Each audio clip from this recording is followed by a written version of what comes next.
বলো সূর্যের আলোতে কটা রং থাকে, আগে সেইটা বলো। বলো রিত্র। 7টি। বেশ, এবার বলো 7টি রঙের মধ্যে কার তরঙ্গ দৈর্ঘ্য সব থেকে বেশি? সূর্য বলো। লালের তরঙ্গ দৈর্ঘ্য সব থেকে বেশি। আর কার তরঙ্গ দৈর্ঘ্য সব থেকে কম? বলো অর্ঘ্য। বেগুনি তরঙ্গ দৈর্ঘ্য কম। বেশ, এবার এখান থেকে আর একটা কোশ্চেন করব। ওই 7টা বর্ণের মধ্যে কার প্রতিসারাঙ্ক সব থেকে বেশি? আচ্ছা, মেয়েদের মধ্যে তুই বল। বেগুনির প্রতিসারাঙ্ক সব থেকে বেশি। আর কার প্রতিসারাঙ্ক সব থেকে কম? প্রীতম বলবে। লালের প্রতিসারাঙ্ক সব থেকে কম। হ্রস্ব দৃষ্টি প্রতিকরণে মানে প্রতিকারে হ্রস্ব দৃষ্টি প্রতিকারে কোন লেন্স ব্যবহার করা হয়ে থাকে? বলো। অবতল লেন্স। আর দীর্ঘ দৃষ্টি প্রতিকারে কোন লেন্স ব্যবহার করা হয়?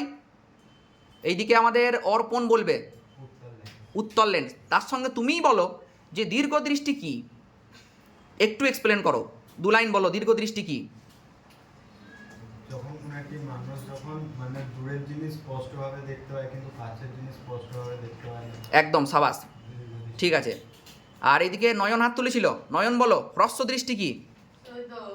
যখন কোনো ব্যক্তি কাছের জিনিস খুব ভালোভাবে দেখতে পায় কিন্তু দূরের জিনিস খুব ভালোভাবে দেখতে পায় না, তখন থেকে বলা হয় হ্রস্ব দৃষ্টি। আচ্ছা, তড়িৎ চুম্বকীয় তরঙ্গের মধ্যে, তড়িৎ চুম্বকীয় তরঙ্গগুলির মধ্যে, হ্যাঁ তোমরা যেগুলো পড়েছো, ঠিক আছে, কার কম্পাঙ্ক সব থেকে বেশি? বলো। গামা রশ্মির কম্পাঙ্ক সব থেকে বেশি। আর দিশাগণাই বলো কার কম্পাঙ্ক সব থেকে কম? অপশন দেবো? এক্স রশ্মি, রেডিও তরঙ্গ আর গামা রশ্মি। গামা রশ্মি তরঙ্গ কম্পাঙ্ক বেশি হতো বলে দিল, তাহলে গামা রশ্মি উত্তর আবার কেন হবে? না, রেডিও তরঙ্গ, তাই তো? রেডিও তরঙ্গের কম্পাঙ্ক সব থেকে কম। এবার যদি আমি এটাকে উল্টে দিই, যদি বলি যে তরঙ্গ দৈর্ঘ্য বেশি কার, কম্পাঙ্ক নয় কিন্তু, আমি আবারও বলছি তরঙ্গ দৈর্ঘ্য বেশি কার? ভেবে, তরঙ্গ দৈর্ঘ্য বেশি কার? যার কম্পাঙ্ক কম তারই তো তরঙ্গ দৈর্ঘ্য বেশি। রেডিও ওয়েভ, রেডিও তরঙ্গ। আর তরঙ্গ দৈর্ঘ্য কম কার? গামা রশ্মি। ঠিক, একদম ঠিক। আচ্ছা বলো, প্রতিসারাঙ্কের সংজ্ঞা দিতে হবে। আগে হাত তোলো, কে কে পারবে? প্রতিসারাঙ্কের সংজ্ঞা দিতে হবে, মোটামুটি বলতে পারলেই হবে। বলো অর্ঘ। কোন মাধ্যমে কোন এ মাধ্যমে আলোর বেগ এবং বি মাধ্যমের আলোর বেগের অনুপাতকে প্রতিসারাঙ্ক বলে। না, আমি যদি বলি যে জল মাধ্যমের পরম প্রতিসারাঙ্কের সংজ্ঞা দাও, হ্যাঁ, তাহলে পরম প্রতিসারাঙ্ক বলো। তাহলে জল মাধ্যমের আলোর বেগ বাই জলে একটু ভুল হলো, শূন্য মাধ্যমে আলোর বেগ এবং জল মাধ্যমের আলোর বেগের অনুপাতকেই বলা হয় পরম প্রতিসারাঙ্ক, জল মাধ্যমের পরম প্রতিসারাঙ্ক, তাই তো? তাহলে mu equal to C by V. আচ্ছা, সি এর মান কত? সি হচ্ছে আলোর বেগ শূন্য মাধ্যমে। সি এর মান কত বলো সুমন্ত? একক বলো। Metre per second.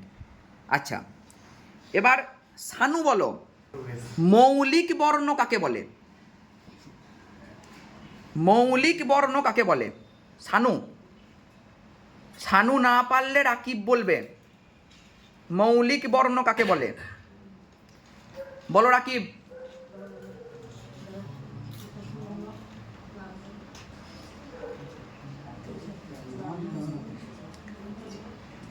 সৌপর্ণ হাত তুলেছে, বলো সৌপর্ণ। যে বর্ণগুলি দ্বারা অন্য কোনো বর্ণ তৈরি করা যায় কিন্তু সেই বর্ণ তৈরি করা যায় না। একদম, যে বর্ণগুলোকে ঠিকঠাক অনুপাতে মিশিয়ে অন্য যে কোনো বর্ণ তৈরি করা যায় কিন্তু অন্য বর্ণ মিশিয়ে সেই বর্ণগুলোকে তৈরি করা যায় না, তাদেরকে মৌলিক বর্ণ বলে। আচ্ছা প্রতীতি বলো ওই মৌলিক বর্ণ তিনটের নাম কি কি?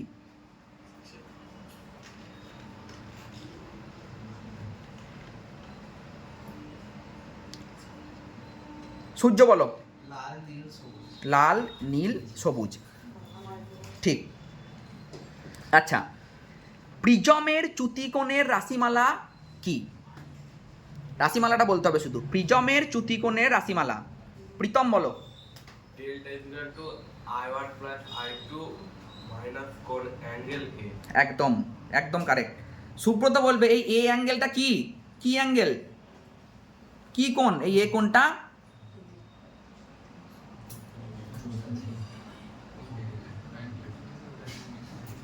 এই কোণের মানকে এই কোণটা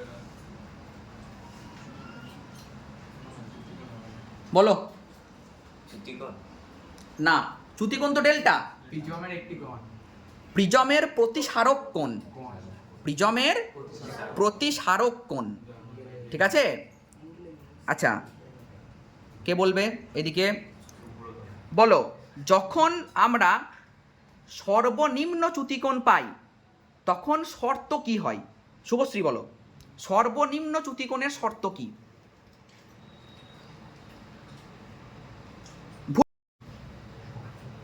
সর্বনিম্ন চ্যুতিকোণের শর্ত কি? Delta equal to I1 plus I2 না, এনিবডি? I minus R। না, ভালো করে বোঝো। যখন চ্যুতিকোণ সর্বনিম্ন হয় মানে ডেল্টা যখন ডেল্টা মিনিমাম হয় তখন তুমি দুটো কথা বলতে পারো। প্রিজমের মধ্যে দিয়ে রেটা কেমনভাবে যায়? Delta minimum equal to 2AI। 2i minus A. কিন্তু এর শর্ত কি, কোন শর্তে হয় এটা? যখন I1 সমান I2 হয়, বা প্রিজমের মধ্যে দিয়ে যখন রশ্মি ভূমির সমান্তরাল হয়, ঠিক আছে। বেশ, এবার নেক্সট কোয়েশ্চেন বলো, ভালো করে শুনবে। উত্তল লেন্স কখন বিবর্ধিত অসৎ বিম্ব গঠন করবে? উত্তল লেন্স কখন বিবর্ধিত অসৎ বিম্ব গঠন করবে?